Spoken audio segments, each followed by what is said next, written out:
नमस्ते। Good trigger पे आपका स्वागत है। बैंक निफ्टी से स्टार्ट करते हैं। बैंक निफ्टी ने मेरे सारे के सारे टारगेट अचीव किए हैं। आप देख रहे हैं, एक बार ये 15 मिनट का चार्ट है। मैं आपको डेली चार्ट लगा के दिखा देती हूँ। ये देखिए, ये हमें बैंक निफ्टी ने 50% से भी ज़्यादा का रिट्रेसमेंट दे दिया है। आज मैंने एग्जैक्ट आपको बोला था, ये ट्रेंड लाइन में खींच के दिखाई थी। जो मेरे पिछले वीडियो अगर किसी ने नहीं देखे होंगे तो जाके देख लीजिए। ये ट्रेंड लाइन जब टूटेगी तो 53,000 तक के भी टारगेट हमें आसानी से बैंक निफ्टी देगा, ये मैंने बोला था, जो कि कल के कल ईजीली अचीव हो गया है। और 53,900 के पास मार्केट कल क्लोजिंग दे दिया था। और आज मार्केट ने इम्पोर्टेंट लेवल्स भी बैंक निफ्टी के तोड़े हैं और बैंक निफ्टी अभी डाउन ट्रेंड में चल रहा है। इसीलिए मैंने जो भी यहाँ से फिब रिट्रेसमेंट निकाला था बुलिश वाला, वो डिलीट कर दिया है और अभी हमने बियरिश निकाला है, क्योंकि हम अभी बियरिश मोमेंटम का लेवल्स सीखेंगे। देखिए अब कौन सी इम्पोर्टेंट लेवल रहेगी, 52,764। ये जब तक बैंक निफ्टी डिसिसिवली ऊपर तोड़ता नहीं, तब तक हम बैंक निफ्टी में लॉन्ग टर्म के लिए बुलिश नहीं होंगे। बीच बीच में जो भी छोटे छोटे ट्रेड आएंगे वो मैं कैप्चर करने की कोशिश करूँगी। इतना याद आ चुका है आपको, इतना समझ गया है। और मैं आपको बता देती हूँ, ये डेली चार्ट मैंने बताया है। तो कल के लिए ट्रेड हम कैसे लेंगे, तो उसके लिए हमें जाना पड़ेगा 15 मिनट्स के चार्ट पे।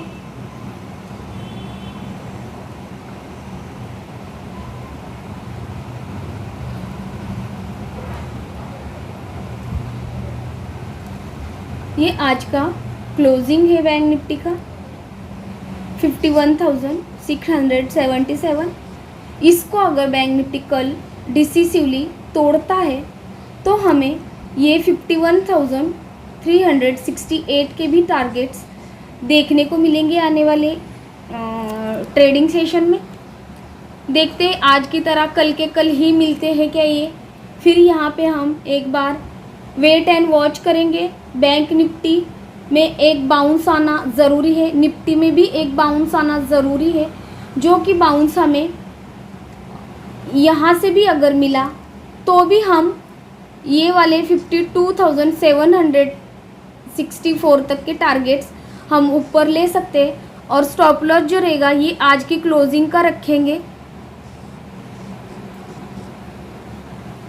और मैं यहाँ पे बाइंग का ही ट्रेड लूँगी अगर कल मार्केट ओपन होता है तो। साइडवेज चलने लगता है और ये लेवल नहीं तोड़ता है तो की बात बोल रही हूँ। अगर ये लेवल गैप डाउन ही ओपन होती है तो फिर ये ट्रेड कुछ काम का नहीं रहेगा। फिर गैप डाउन ओपन होने पे मैं वेट एंड वॉच करूँगी।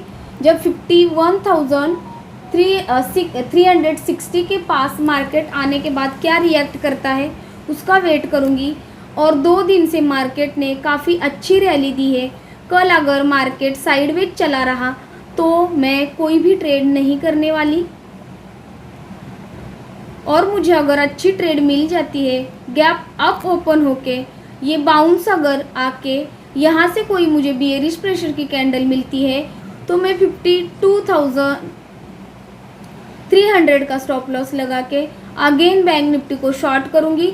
और आज के क्लोजिंग तक के टारगेट्स, और अगर ये क्लोजिंग भी टूट जाता है तो मेरे स्टॉप लॉस को मैं ट्रेल करते करते 51,368 तक के भी टारगेट्स के लिए कल मैं बैंक निफ्टी को शॉर्ट करूँगी अगर यहाँ से गैप अप होता है तो।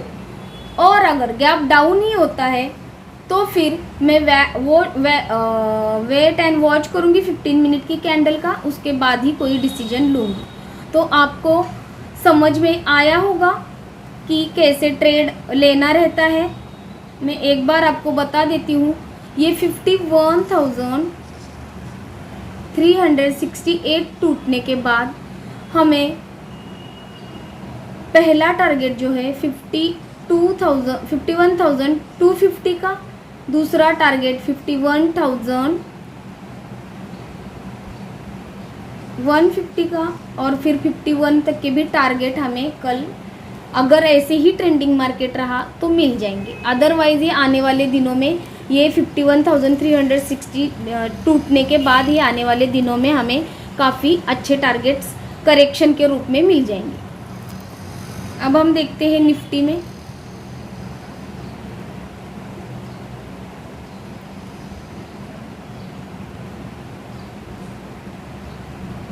निफ्टी के मैं 15 ही मिनट के बता देती हूँ। डेली का मैंने बोला है आपको, आपने मेरे पिछले वीडियो जाके देखे होंगे तो एग्जैक्टली मैंने बताया था 25,700 टूटने के बाद निफ्टी में हमें काफ़ी अच्छा करेक्शन देखने को मिलेगा, जो कि मिला है। और मेरे सारे निफ्टी में भी टारगेट्स अचीव हो चुके हैं।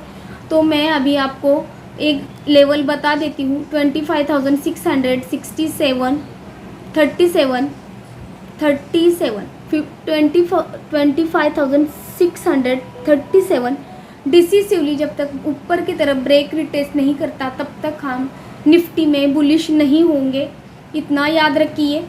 और अगर ये कल अगर ये यहाँ पे साइडवेज ओपन होके धीरे धीरे करके ऊपर जाने लगेगा तो मैं इसमें बाय करूँगी 25,200 के स्टॉप लॉस के साथ। पहला टारगेट जो रहेगा 25,300 का, दूसरा टारगेट रहेगा 25,400 का और तीसरा टारगेट जो है 25,500 का। स्टॉप लॉस को मैं ट्रेल करते हुए जाऊंगी और मेरा प्रॉफिट जब ये 25,600 के पास आएगा तब मैं बुक करूंगी, या इसके बीच में भी कहीं आएगा तो भी मैं बुक करूंगी और वेट एंड वॉच करूंगी। इसके बाद मुझे कैसी ट्रेड लेनी है ये हम आने वाले दिनों में देख लेंगे। और अगर ये कहीं गैप अप ओपन होता है और यहाँ पे 25,600 और 25,400 के बीच में कहीं आके गैप अप होके हमें बियरिश प्रेशर की कैंडल या पैटर्न दिखाई देगा तो अगेन हम शॉर्ट करेंगे। फिर मेरा ये स्टॉप लॉस रहेगा 25,600 का और मैं इसको आज के ये जो भी क्लोजिंग के टारगेट है उसके लिए आराम से शॉर्ट करूँगी। और जैसे जैसे मुझे आगे के टारगेट्स मिलते जाएंगे मैं स्टॉप लॉस ट्रेल करती जाऊंगी। और जब मार्केट 25,188 को तोड़ेगा तो फिर मुझे 25,000 तक के भी टारगेट आराम से कल के कल निफ्टी अगर ट्रेंडिंग रहा तो दे सकता है। और वो टारगेट 24,939 तक भी जा सकते हैं आज के जैसा अगर ट्रेंडिंग रहा तो। अदरवाइज मार्केट साइडवेज होने पे मैं ट्रेड अवॉइड करूँगी। और पूरे 15 मिनट के कैंडल का क्लोजिंग का मैं वेट करती हूँ। मैं इंडिया विक्स देखती हूँ, ऑप्शन चेन ऑब्जर्व करती हूँ। मैंने जो भी एनालिसिस किया है उसमें मैं ऑप्शन चेन को भी मैच करती हूँ और इतने कन्फर्मेशन के बाद ही मैं ट्रेड करती हूँ। आप भी ऐसे नॉलेज के लिए ऑप्शन चेन देखिए, इंडिया विक्स देखिए, न्यूज़ एंड क्यूज़ देखिए, ग्लोबल लोकल डाउ फ्यूचर डाउ इंडेक्स भी देखना हमें ज़रूरी रहता है। अगर आप ऑप्शन में ट्रेड करना चाह रहे हैं, सक्सेस होना चाह रहे हैं, 94% लोग जो है वो ऑप्शंस में लॉस में ही, ये सेबी का रिपोर्ट है। अगर आप 1 से 7% लोगों में आना चाह रहे हैं तो आपको काफ़ी हार्ड वर्क करना पड़ेगा, अपने रिस्क को मैनेज करने को सीखना पड़ेगा। और जो भी कोई रियल नॉलेज लेना चाह रहा है उन तक मेरा वीडियो ज़रूर पहुंचाइए और मेरे चैनल को सब्सक्राइब कीजिए ताकि आप तक मेरे रेगुलर नोटिफिकेशन पहुंचते रहे। Thank you.